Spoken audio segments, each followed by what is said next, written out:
নমস্কার বন্ধুরা, সুপ্রিয়া রান্নাঘরে তোমাদের সকলকে স্বাগত। আজকে পটল দিয়ে একটা দুর্দান্ত রেসিপি তোমাদের সাথে শেয়ার করব। বন্ধুরা, আশা করি তোমরা অনেকভাবেই পটল রান্না করে খেয়েছো, কিন্তু এইভাবে একবার পটল রান্না করে খেয়ে দেখো, খেতে দুর্দান্ত টেস্টি হয়। আর রেসিপিটা বানানোর পদ্ধতি খুব সহজ। তাহলে চলো বন্ধুরা, দেখে নেওয়া যাক আজকের রেসিপি কিভাবে বানানো হয়।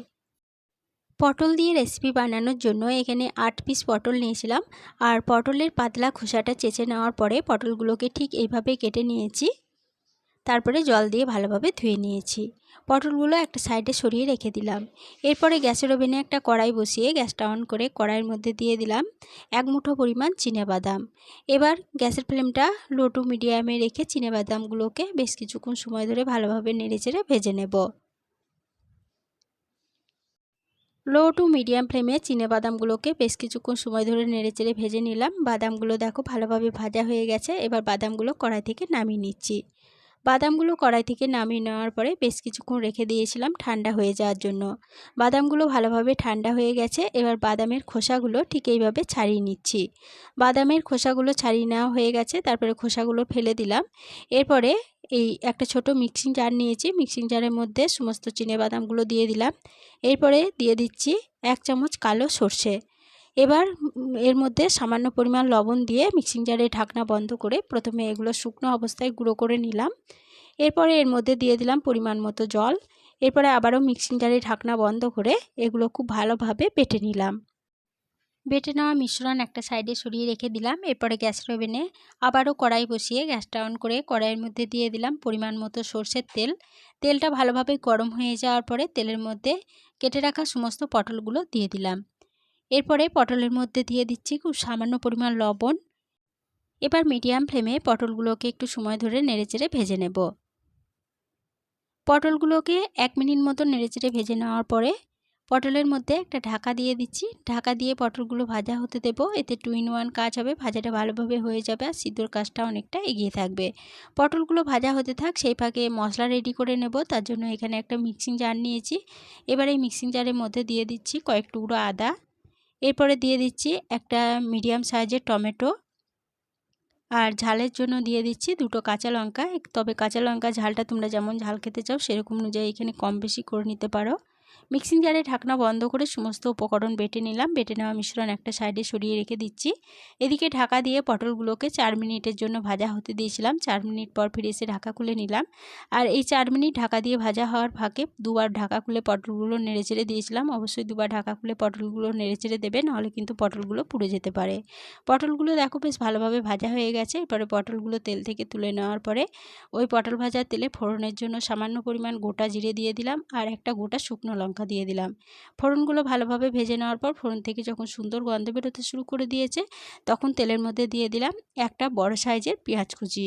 পেঁয়াজগুলোকে ঠিক এইভাবে একটু বড় করে কুচি করে রেখেছিলাম, পেঁয়াজ কুচি দিয়ে দিলাম। এবার মিডিয়াম ফ্লেমে পেঁয়াজ কুচিগুলোকে একটু সময় ধরে নেড়েচেড়ে ভেজে নেব। মিডিয়াম ফ্লেমে পেঁয়াজগুলোকে বেশ কিছুক্ষণ সময় ধরে নেড়েচেড়ে ভেজে নিলাম। পেঁয়াজগুলো দেখো বেশ ভালোভাবে ভাজা হয়ে গেছে।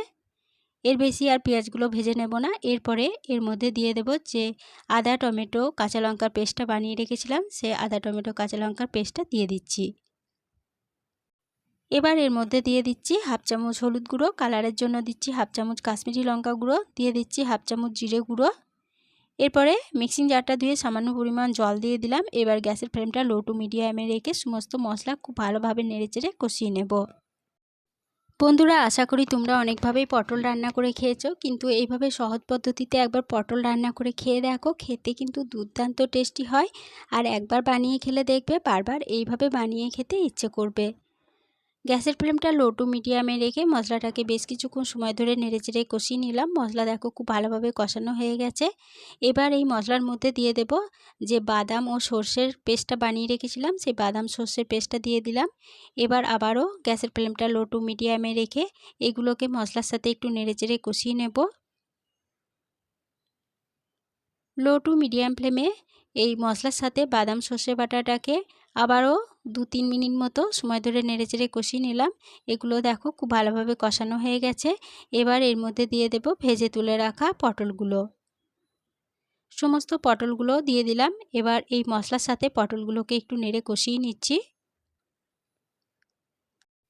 মশলার সাথে পটলগুলোকে 1 মিনিট মতো নেড়ে কষিয়ে নিলাম। এরপরে এর মধ্যে দিয়ে দেব পরিমাণ মতো জল। যে মিক্সিং জারে আমি সর্ষে ও বাদাম বেটে রেখেছিলাম সেই মিক্সিং জারটা ধুয়ে 1 কাপ পরিমাণ জল দিয়ে দিলাম।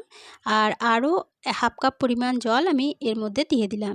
এরপরে দিয়ে দিচ্ছি পরিমাণ মতো লবণ, আর স্বাদের ব্যালেন্সের জন্য দিয়ে দিচ্ছি 1 চামচ চিনি। এবার সমস্ত উপকরণ খুব ভালোভাবে নেড়েচেড়ে মিশিয়ে নেব। সমস্ত উপকরণ ভালোভাবে নেড়ে মিশিয়ে নেওয়া হয়ে গেছে। এরপরে এই তরকারির মধ্যে একটা ঢাকা দিয়ে দেব। ঢাকা দিয়ে তরকারিটা একটু সময় ধরে রান্না করে নেব। ঢাকা দিয়ে মিডিয়াম ফ্লেমে তরকারিটা 5 মিনিট রান্না হতে দিয়েছিলাম। 5 মিনিট পর ফিরে এসে ঢাকা খুলে নিয়ে পটলের তরকারিটা ভালোভাবে নেড়েচেড়ে নেওয়ার পরে এই তরকারির মধ্যে একটা চেরা কাঁচা লঙ্কা দিয়ে দিচ্ছি। এরপরে গ্যাসের ফ্লেমটা বন্ধ করে দিয়ে তরকারিটা ঢাকা দিয়ে আরও 5 মিনিটের জন্য স্ট্যান্ডিং টাইমে রেখে দিচ্ছি। 5 মিনিট পর ফিরে এসে ঢাকা খুলে নিলাম। পটলের তরকারি পরিবেশনের জন্য একদম রেডি হয়ে গেছে। আজকে রেসিপিটা প্রথম থেকে শেষ অবধি দেখার জন্য তোমাদেরকে অসংখ্য ধন্যবাদ। রেসিপিটা ভালো লেগে থাকলে প্লিজ লাইক, কমেন্ট ও সকলের সাথে শেয়ার করে দিতে ভুলো না। নতুন বন্ধু হয়ে থাকলে চ্যানেলটা সাবস্ক্রাইব করে পাশে থেকো। আজকে রেসিপিটা এই পর্যন্তই ছিল। ফিরে আসবো আবার নতুন কোনো রেসিপি নিয়ে।